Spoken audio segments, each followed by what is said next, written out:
Right, so my DVT continues. I think it's been a week or a day over the week, 7 or 8 days. But it started out with inflammation in the knees, and I went to the left calf within 24 hours, and it's just been painful ever since. And the pain seems to have gravitated to different activities. It's like it started out pain was only while I was resting, sitting in my car trying to sleep. I'd have to get out and get the circulation going, walking around. It would be stiff at first, but then I would get relief. But now it seems completely opposite to that, where sitting is actually, and resting feels better than walking. Walking hurts more, and sitting and sleep, I don't wake up with pain now. It happened maybe a couple days ago, so day 6 is when I was able to sleep without any pain, but now moving around is a problem. Just yesterday I had a real bad problem, real bad ache in the morning. Oh no, in the afternoon, about 1 p.m. I didn't notice any problems. I was walking all around, and then when I got into the library and started sitting, I noticed at my computer, I noticed pain, and it was pretty bad. I got to my knees, then I kind of had to double over and just put my hands on the ground and get on all fours and try to get some circulation relief that way. It seemed to have helped, but what really got me was that going up and down 3 flights of stairs several times, I noticed going down when I got towards the bottom, I got real stiff pain in my calf when I got to the bottom. And then walking back up the stairs, I feel like I'm gonna have a heart attack. It was like I'm not getting enough oxygen. 3 flights of stairs really isn't much. What's strange is I don't get the breathing, the heavy breathing, that need for air until I get to the top of the stairs. And then I was really tired, and at that point, when I noticed that my breathing was it just wasn't getting enough air, I started taking a lot of cayenne pepper, about a teaspoon at a time, and I made sure I ate, because if I don't eat and just have cayenne pepper, yeah, I'm feeling a little pain right now. It's just a dull ache.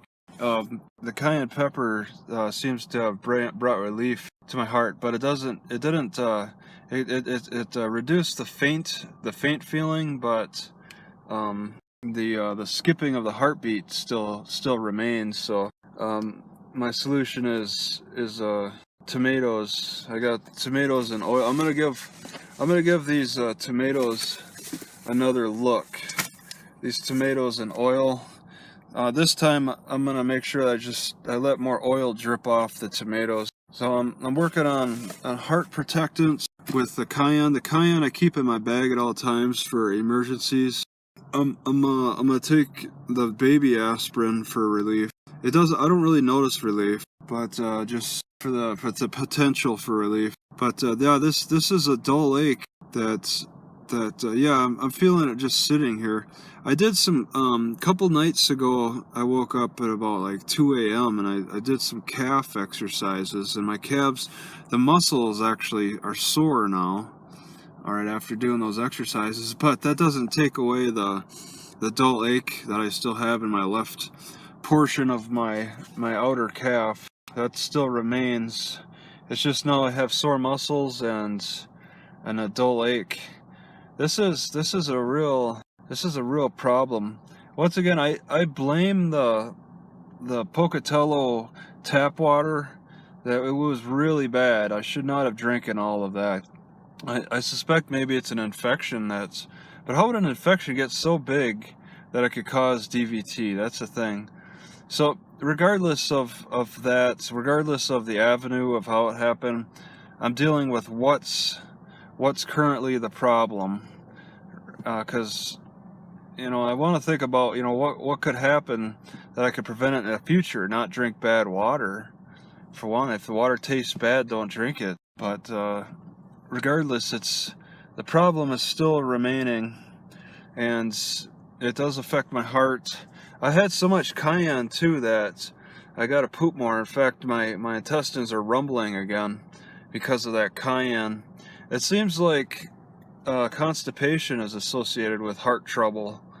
I get heart trouble when I have constipation issues, and cayenne not only stimulates the circulation, it wants me to eject everything out of my colon too, which, yeah, but I don't know what else I could do to alleviate the pain. Magnet therapy isn't exactly working. I take my socks off now when I sleep. I have size 16 60 feet, and the biggest socks I can get are for 14. The shoes are big enough now. I used to buy tight shoes, but I stopped. I was able to, I'm only accept big shoes now, but I'm still stuck with this tight socks, and that's a bit of a problem, but I'll take them off at night now. That might have reduced the pain at night while sleeping. That might be a factor. The tight socks might be a factor. My frustration over this sore calf is a combination of having exercised it, because the muscle is sore, and then also the achiness on top of that from the DVT. Maybe that's causing extra frustration while I walk. Alright, green tea might not soak directly very well in milk. I don't taste any difference. Maybe it's better to soak it in water and then add milk. Towards the end I got a little taste of the green tea. I think it's edible. I wonder if I should just break open a bag, crush it really good with a mortar and pestle, and then mix it, let it soak all together. Alright, so yeah, the bag of green tea crushes up nice. I just cut the bag. I also added a little extra little rosemary too. So I'll add that with milk, and instead of the bags, just consume the green tea. Green tea is hard on the stomach, but with milk, milk will balance it. I never realized how useful a cocktail mixer could be as a homeless traveler, but I'm able to wash the salt off nuts when I buy nuts that have salt. Like this, I have to wash the salt off of these. And then just general mixing too. I can make a tea. I'm thinking I'm gonna try a catnip tea, and I can strain it out, because that's acceptable. I can let a little, in fact I should crush the catnip a little bit, but I could let a little bits and pieces pass through these big holes. Here they are. Here's the grapes. Lots of them too. They're in good shape. Yep. Alright, I'm gonna harvest these. Alright, 3 grapes for 1 Oregon grapefruit grape. How would that taste? Hey, that's not a bad combination. 1 part Oregon grapefruit, 2 parts grape. Right, I picked a bunch of grape. Right, it's that time of year.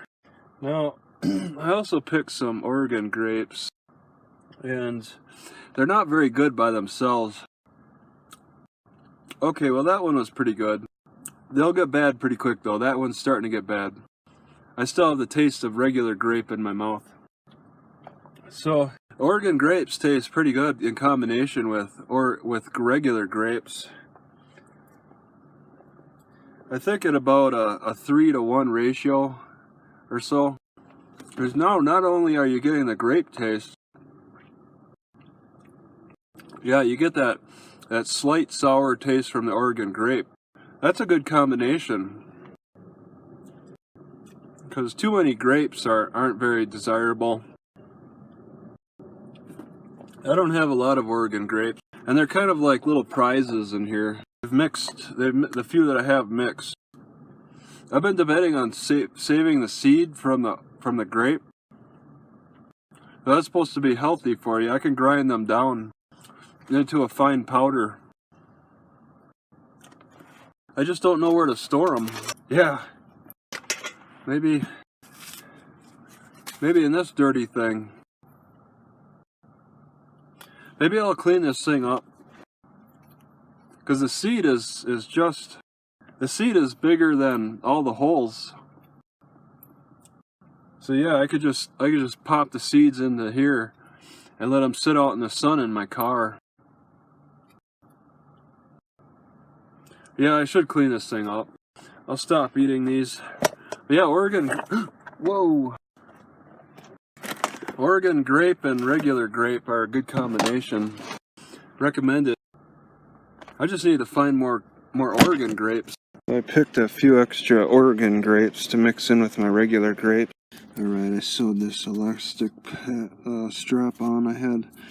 This is a strap for winter clothing that I'm not really using much. And I'm doing it just so I can keep a magnet. This is a large one. I could just do a tiny one, but I kind of want to go large. Just a way to keep the magnet over the site. This is about the site.